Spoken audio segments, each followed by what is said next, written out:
Que el Señor me los bendiga en esta hermosa tarde. Padre nuestro que estás en el cielo, bendícenos y guárdanos.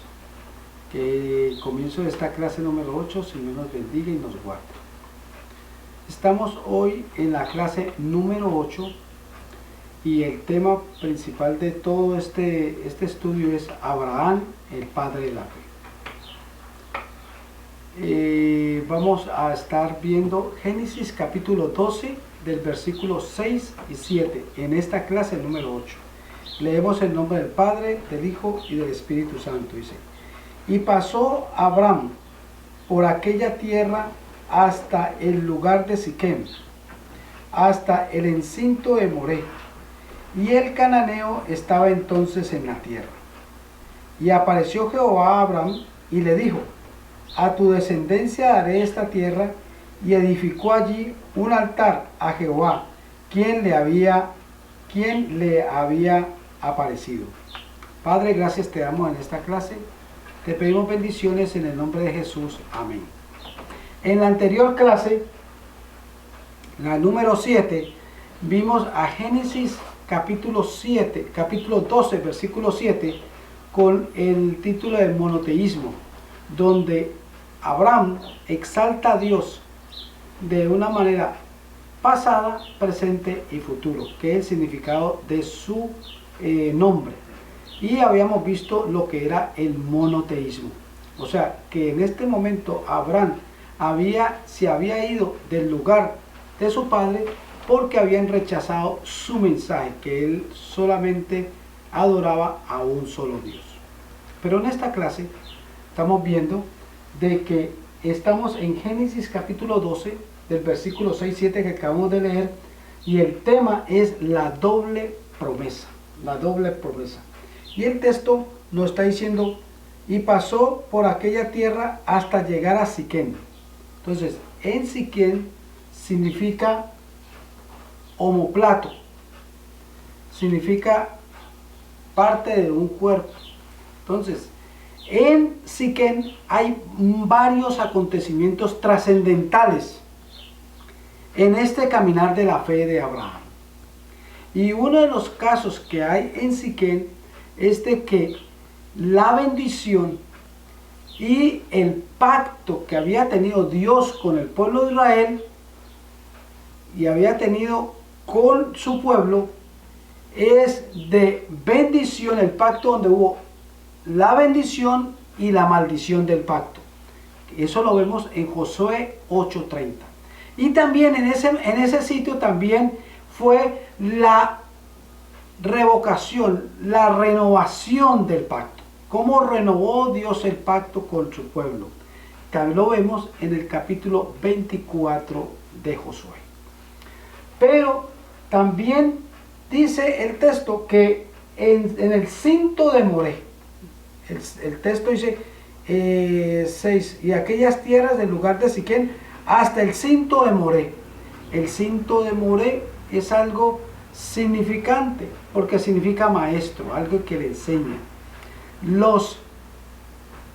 El indicador de la tierra de Siquem en el cinto de Moré es los lugares que eran sagrados. Eran lugares sagrados para los semánticos, para las personas semitas, para los israelitas.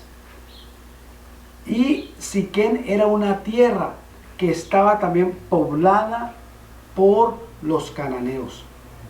Porque lo que nos está diciendo esto, que en esta tierra, en el cinto de Moré, eran árboles, o sea, ellos se veían,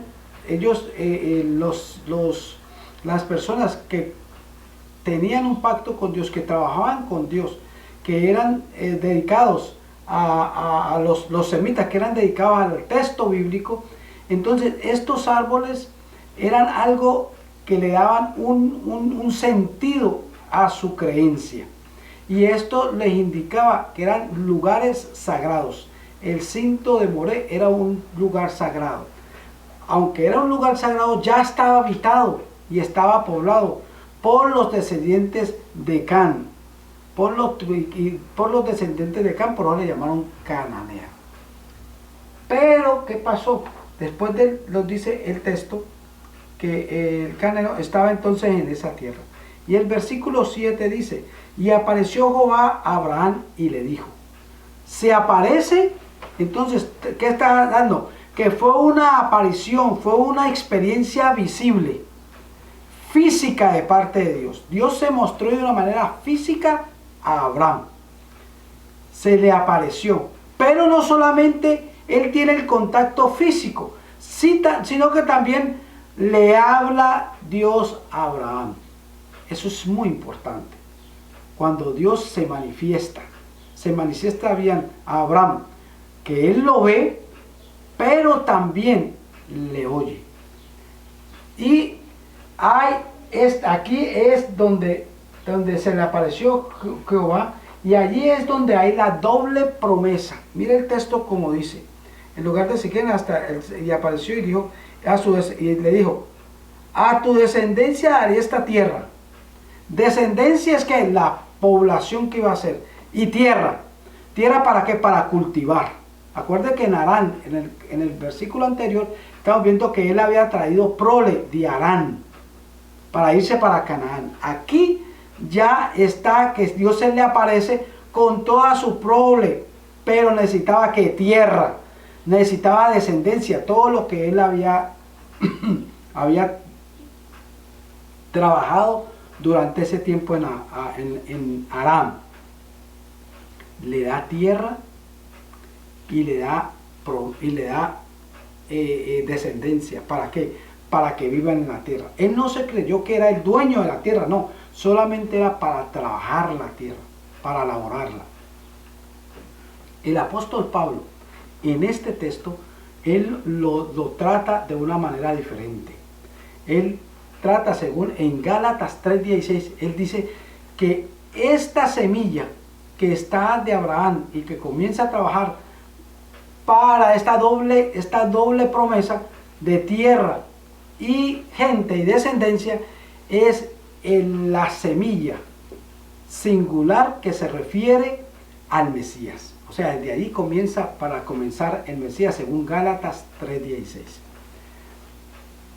Se le apareció Jehová de una manera física y audible, pero edificó allí un altar, y es importante, la edificación de un altar, porque el sacrificio que da Abraham era porque se hacían comienza a hacer sacrificio porque debía demostrar una gratitud de lo que había pasado. Acababa de Dios hablarle y él verlo para la promesa que le daba la tierra, pero también le daba descendencia.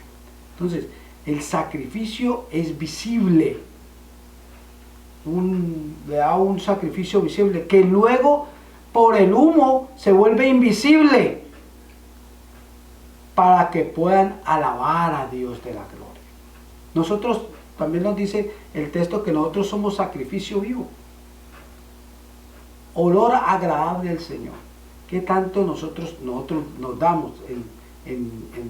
Nos habla Romanos 12:1, nos habla que somos sacrificios vivos para que nosotros demos olor fragante. O sea, nosotros damos nuestro ser para que seamos fragantes a Dios. Entonces, ese humo se hace invisible, se hace visible para volver invisible el holocausto, el sacrificio. El sacrificio es visible y después llega a ser invisible con el humo. ¿Para qué? Para que se eleve al Dios de los cielos, para que se esfume todo lo que está quemándose por medio de hacer un edificio allí, un altar. ¿Para qué? Para tener cerca a Dios. Cuando uno va al templo, va a la iglesia, es para estar cerca de Dios. Nosotros cuando estamos en nuestra casa tenemos cada uno un sitio exclusivo para hacer las cosas. Pero el edificio, la iglesia, es un edificio para tener cerca a Dios y estar cerca de Dios y practicar cerca con Dios y que Él se aparezca cerca a nosotros y podamos nosotros oírlo. Tarea. ¿Qué tan frecuente usted, perdón, la tarea, cuál es tu bendición más anhelada? Aquí le dio doble bendición, la doble promesa, de tierra y de descendencia. Para nosotros, trabaje en la tarea. ¿Cuál es tu bendición más anhelada? ¿Qué es lo que usted más desea de la bendición espiritual de Dios? Es las bendiciones de Dios. Estamos hablando, estas bendiciones de doble promesa eran lo que Él había dicho, que le daría descendencia y le daría la tierra. Ahora es una bendición que le da la tierra y le va a dar la descendencia más adelante cuando comenzamos a trabajar, cuando Saraí comienza al Señor de una manera prodigiosa, le da un hijo. Para la próxima semana, para la próxima clase, la número 9, vamos a trabajar en Génesis 12, 8 y 9. Acuerda, vamos trabajando poco a poco porque necesitamos de saber cada cosa, cómo Él va creciendo en la fe poco a poco y por qué en la palabra de Dios nos dice que es el Padre de la fe. Y si nos perdemos algún hilito, entonces al final nos vamos a perder de lo que Dios realmente quiere enseñarnos, que Abraham es el padre de la fe. No se olviden de la tarea. ¿Cuál es tu bendición más anhelada? Y lo que estoy tratando de dar la pregunta es bendición espiritual. Lo esperamos en la próxima clase número 9, en Génesis 12, del 8 al 9. Que el Señor los bendiga.